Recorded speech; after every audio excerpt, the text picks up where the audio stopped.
Bismillahirrahmanirrahim. Assalamualaikum warahmatullahi wabarakatuh. Sejarah zakat fitrah dan azab bagi orang tidak berzakat.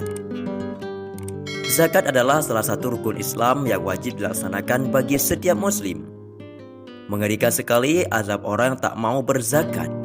Dikisahkan dari Abu Hurairah radhiyallahu anhu, dahulu di masa Nabi ada seorang laki-laki yang meninggal dunia. Nabi Muhammad lantas datang untuk menyolatinya. Namun tiba-tiba kain kafan si mayit bergerak-gerak. Nabi lalu memeriksanya dan sungguh mengejutkan. Ternyata di dalamnya ada seekor ular yang sedang menghisap darah dan memakan daging si mayit. Melihat hal itu, sahabat Abu Bakar lantas hendak memukul ular itu. Namun anehnya, ular itu bisa berbicara. Asyhadu an la ilaha illallah wa asyhadu anna Muhammadan abduhu wa rasuluh.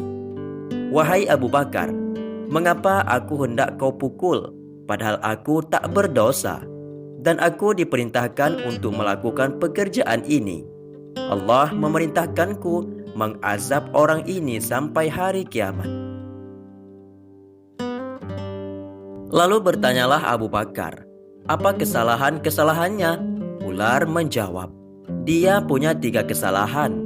Yang ke-1, meninggalkan sholat. Yang kedua, tak mau berzakat. Dan yang ketiga, tak mau mendengar perkataan ulama. Kisah ini bersumber dari kitab Durratun Nasihin. Adapun kisah asal-usul zakat fitrah di bulan Ramadan dan azabnya. Sejarah asal-usul zakat fitrah berawal saat turunnya ayat tentang zakat pada Nabi yang saat itu beliau masih berada di Mekah. Ada beberapa ayat Makkiyah yang mengandung lafaz zakat, di antaranya surat Ar-Rum ayat 39 dan surat An-Naml ayat 3, surat Luqman ayat 4, surat Al-Mu'minun ayat 4, surat Al-A'raf ayat 156 dan juga surat Al-Fussilat ayat 7. Namun kala itu zakat belum disyariatkan. Barulah setelah Nabi berhijrah ke Yastrib atau Madinah, zakat barulah mulai dipraktikkan. Sebelum berlakunya zakat, di Mekah Islam sudah menanamkan sikap kesadaran bagi kaum muslimin tentang adanya hak orang lain dalam harta mereka. Sebagaimana keterangan dalam Quran surah Az-Zariyat ayat 19. A'udzubillahi minasyaitonirrajim. Wa fi amwalihim haqqul lisalin wal mahrumin. Dan pada harta benda mereka ada hak untuk orang miskin yang meminta dan orang miskin yang tidak meminta. Setelah Nabi hijrah ke Madinah, kemudian turunlah ayat tentang kewajiban zakat. Namun ayat yang turun di Madinah ini berbeda dengan ayat yang turun di Mekah, di mana zakat sudah ada aturan teknisnya seperti tentang pengumpulan dan pembagian zakat. Adapun zakat ada 2 jenis, yaitu zakat fitrah dan juga zakat mal. Kewajiban zakat fitrah berlaku mulai 2 hari sebelum Idul Fitri tahun kedua Hijriah. Lalu di bulan Syawal muncul kewajiban zakat mal, yaitu zakat harta. Lalu di tahun ke-9 Hijriah turunlah surat At-Taubah ayat 60 yang menjelaskan siapa saja yang berhak menerima zakat. Adapun di antara hikmah berzakat adalah untuk menghilangkan kemiskinan dan juga menumbuhkan kasih sayang. Jikalau zakat benar-benar dilaksanakan secara tepat, maka tentunya di bumi tidak ada lagi orang kemiskinan. Coba saja kita hitung berapa banyak umat Islam di dunia ini. Lalu kebalikan, semisal zakat fitrah berupa beras per orang 1 sak, atau bila dikonversi ke kilo jadi 2,8 kg. Tentu banyak sekali hasilnya. Itu baru zakat fitrah. Belum lagi ada zakat mal seperti perhiasan, perdagangan, pertanian, peternakan, uang, dan masih banyak lainnya. Rasulullah SAW bersabda, Islam dibangun di atas 5 hal. Kesaksian sesungguhnya tiada Tuhan selain Allah dan sesungguhnya Muhammad utusan Allah, melaksanakan sholat, membayar zakat, berhaji, dan juga berpuasa di bulan Ramadan. Hadis riwayat Bukhari Muslim. Ada sebuah kisah tentang sahabat Rasulullah SAW, yaitu Sa'labah. Dia seorang miskin. Akan tetapi karena satu kesempatan dia didoakan oleh Rasulullah SAW dia untuk menjadi orang kaya, maka dia pun menjadi orang kaya raya. Namun Sa'labah bersikap kikir dan sombong setelah dia menjadi orang kaya dan enggan untuk membayar zakat. Sa'labah juga bersikap kikir dengan menghindari kewajiban berzakat. Kabar ini pun akhirnya sampai ke telinga Rasulullah SAW. Berulang kali Rasulullah mengutus orang untuk mengambil zakat dari Sa'labah. Tetapi sebanyak itu pula Sa'labah selalu berkelit.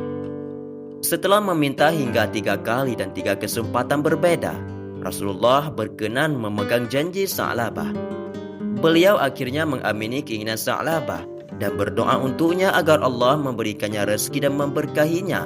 Allah memenuhi doa Rasulullah sehingga akhirnya Sa'labah mendapat seekor unta dan domba. Sa'labah sangat senang. Setiap hari dia berusaha menggemukkan ternaknya hingga menghasilkan susu yang berbeda untuk dijual. Memegang janjinya pada Rasulullah, Sa'labah masih teguh bersikap istiqamah saat memenuhi panggilan jihad pada perang Badar. Semakin lama Sa'labah pun semakin kaya. Namun semakin bertambah kekayaannya, semakin berkurang keimanannya Sa'labah. Dia menjadi jarang ikut sholat berjamaah di masjid. Bahkan ia meninggalkan sholat Jumat. Sa'labah juga bersikap kikir dengan menghindari kewajiban berzakat. Kabar ini pun akhirnya sampai ke telinga Rasulullah SAW. Berulang kali Rasulullah mengutus orang untuk mengambil zakat dari Sa'labah. Tetapi sebanyak itu pula Sa'labah selalu berkelit-kelit dalam membayar zakat. Allah Subhanahu wa Ta'ala kemudian menurunkan firman-Nya yang berisi sindiran kepada orang-orang yang sebelumnya berikrar akan menyedekahkan sebagian hartanya jika dikaruniai oleh Allah berupa kekayaan. Tetapi setelah diberi kekayaan, mereka justru menjadi kikir dan berpaling darinya. Firman Allah mengenai kisah Sa'labah ini terdapat dalam surah At-Taubah ayat 75 sampai 76. Allah berfirman, "Dan di antara mereka ada orang yang telah berjanji kepada Allah, sesungguhnya jika Allah memberikan sebagian dari karunia-Nya kepada kami, niscaya kami akan bersedekah, dan niscaya kami termasuk orang-orang yang saleh. Ketika Allah memberikan kepada mereka sebagian dari karunia-Nya, mereka menjadi kikir dan berpaling dan selalu menentang kebenaran, namun ternyata mereka mengingkari janjinya." Ketika ayat itu disampaikan Rasulullah kepada para sahabatnya, ada salah seorang sahabat, Sa'labah, yang ikut mendengar dan kemudian menyampaikan hal itu kepada Sa'labah yang menjadi kalang kabut. Dia pun pergi menemui Rasulullah dan memohon agar beliau mau menerima zakat darinya. Namun Rasulullah tak mau menerimanya lagi dan bersabda, "Sesungguhnya Allah melarangku untuk menerima zakatmu." Kemudian Sa'labah yang sangat menyesal meleburi kepalanya dengan tanah. Lalu Rasulullah berkata kepadanya, "Inilah amalanmu. Aku telah memerintahkan sesuatu kepadamu, tetapi engkau tidak mau mematuhiku." Hingga akhirnya Rasulullah dan para khalifah tidak menerima sedikit pun zakatnya akibat sikap Sa'labah yang kikir dan ingkar pada janjinya. Secara perlahan kekayaannya pun menghilang hingga akhirnya dia bangkrut dan miskin kembali seperti semulanya. Demikianlah kisah Sa'labah yang kikir dan diberikan nikmat, tetapi ia tidak menjalankan perintah Allah. Demikianlah kisah Sa'labah yang kikir dan diberikan nikmat, tetapi ia tidak menjalankan perintah Allah Subhanahu wa Ta'ala, dan hingga dia pun kembali seperti semula menjadi orang miskin dan juga bangkrut dari segala rutinitas kekayaannya. Sahabatku semua, itulah sekilas tentang asal-usul zakat fitrah dan juga azab bagi orang yang enggan untuk membayar zakat. Semoga jadi manfaat. Wallahu a'lam bishawab. Assalamualaikum warahmatullahi wabarakatuh.